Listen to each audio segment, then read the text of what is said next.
Well, Brooke, it is so wonderful to see you. Congratulations on the recent win. But first of all, looking back at those highlights from 2016, what are your sort of resounding emotions looking back on that final round? That was such a special week for me. Everything just went so perfectly. Hole-in-one on Thursday, and then Sunday afternoon, just making a ton of birdies and getting to be in a playoff with Lydia Ko, who I admired and world #1 at the time, and to go out and win that playoff was just a really cool moment for me, and that victory changed my life and changed my career, and I'm just always excited and grateful to be back at this event. One of the things that stands out to me about you is that there is not one type of golf course that you play well. Sahalee is a bowling alley. It is incredibly narrow. You go to Hawaii, you win in Hawaii. You just won in New Jersey, which could not be more different than Sahalee. What do you see when you approach a golf course? Do you notice those things? I mean, you've won on all different types of grasses. What do you see when you walk into a golf course? Near the start of my career, I would definitely say I love the tree line courses. Being able to define the fairway was a lot easier for me to play on those. But I think just as I've grown and matured on tour, I've learned to play a bunch of different golf courses and a bunch of different grasses that I wasn't used to playing growing up north in Canada. So I think just a lot of maturity and growth, and I'm just super excited to be playing here this week. Just walking out here, it's so immaculate and so grand, and it just feels like the perfect place to host a major championship. And between my sister, and who's my caddie, and my dad, who's my coach, hopefully we can put together a great strategy, and when the time comes, hopefully I can go out and hit the shots I need to. Well, you really have that just family team aspect, and just watching you and Brittany work together, and you can just really see that relationship. How much do you really rely on Brittany? I love having her there on the bag. I guess this is her 7th year now, so I'm just grateful that she continues to be out there to support me. I think one of the most important things with a caddy-player relationship is trust, and I definitely have that with her. She looks after me on and off the course, and it's been a lot of fun to go through this journey with her, travel the world, and be able to celebrate great victories with her as well. So it's a lot of fun, and we've made a great team so far. What do you think she does well that you don't think you could rely on another caddy? What's unique about her on the bag for you? I think, just she knows me so well, and she knows exactly what to say when and when not to say anything at all in those clutch moments. So I think that's really important, and we're quite different, actually. I'm very much a field player, and she's very analytical. And, out walking the course yesterday, just getting every single detail, and, I'll go out later today and just kind of try to feel my way around and notice things. So I think, together it really makes the perfect team, because we're adding two very different styles of play and styles of looking at a golf course, and it comes together usually pretty well. Yeah, we did actually see her strolling the fairways yesterday. I can confirm she was doing her due diligence, and she will be doing a great job this week.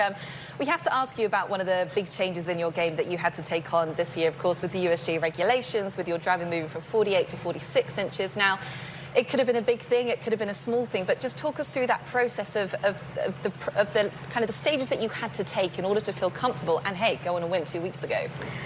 Yes, it was a very long process of, trying to find the correct driver to switch into, and it was a lot of testing.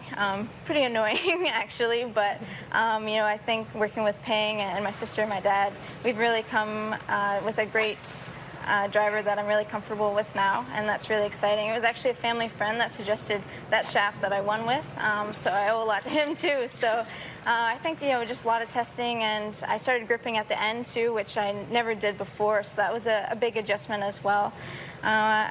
Yeah, I'm disappointed that I had to switch from the 48, because I love that club. It was definitely my favorite in the bag, but this one has been working out pretty well too. I would say so. In fact, if we take a look at your total driving rank and compare it to years past, you're doing pretty good. You've made the adjustment pretty well. Now, total driving is including distance and accuracy. You can see has always been one of the best drivers on the LPGA Tour. Worst rank in the last 7 years is 11th, and 3rd last season, 3rd currently this season. When you were going through those testing things, what was maybe one of the biggest challenges that you had to adjust to? I definitely lost distance when I first switched, which I didn't like to see. And so, just trying to find the correct head with the correct shaft. And, I'm very much creature of habit in terms of a lot of my clubs have been the same for a lot of years. I just kind of update to the a new club, but not necessarily a new version. So that was a big adjustment, trying to find the correct things that really fit well together. And I think it was a test of patience as well, but as you can see, it's all worked out pretty well so far. And as I get more comfortable with this driver and gripping at the end, I've been able to increase distance again, getting it back to where it was prior to the switch. So hopefully, just as I get more comfortable, it will continue to go in the right direction. Were you ever worried at any point that you weren't going to find the right shaft, that you weren't going to be able to make this adjustment, and that you could have ultimately been really struggling off the tee? Was that ever a concern? Yes, I would say so.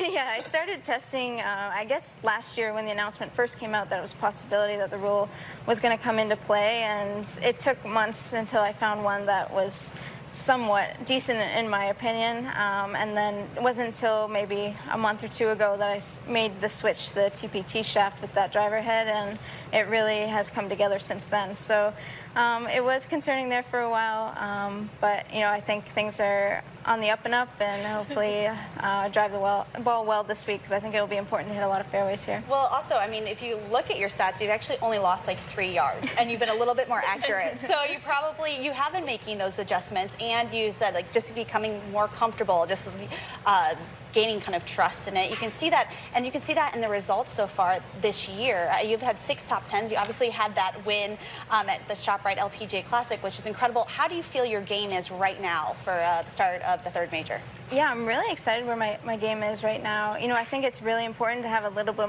of momentum coming into a major championship, and I definitely have that right now with the win just 2 weeks ago, and then being back in contention on the weekend last week at Myers. So, I feel like all parts of the game are really working. I feel like a lot more comfortable and confident with the putter too, which has always been a big thing with me. So I'm really excited to be here this week at a championship that means so much to me. I have a lot of history here, and being able to play an amazing golf course like Congressional, where incredible major champions have been crowned. I'm definitely looking forward to the opportunity.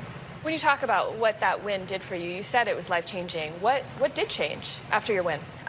Just so much more attention from media, from fans, and I had won before, but I really started to believe that I could win out here on the LPGA Tour and be a top contender, and it moved my world ranking way up, and just confidence boosters from all angles. So it was just very, very cool, and I look forward to hopefully having the opportunity to hoist the trophy again in the near future. So much attention is on you because you're always one of the favourites, but also so much attention and support comes from your home country of Canada. Now that, of course, the winningest Canadian on the LPGA Tour. I mean, we see it on the PGA Tour when they returned to the RBC Canadian just a few weeks ago for the first time in a few years. The support in Canada for golf is just huge. They just love it out there. What kind of a hero's welcome do you get? And I'm, of course, representing Canada at the Olympics as well. What is that response like from fans and your home country? It's amazing. I have so much support from back home in Canada, and you mentioned the RBC Canadian Open, and watching the coverage, the fans were all over, and so I'm definitely really excited for the CP Women's Open coming up in a few months, because it's been a couple years since that's been able to be played, and this year it's in our hometown of Ottawa, so I'm sure the crowds will definitely be fired up and be out there watching, which is really cool. And I think since I've been on the LPGA Tour, I've grown my fan base in Canada, and they've always been extremely supportive, but also around the world, and I think that's really exciting too. As you get ready for this week, what does your prep look like? What are you looking to find out as you go out and map your golf course? A strategy, I think, is number one here, and just making sure you're hitting the ball in the correct places and thinking your way around this golf course.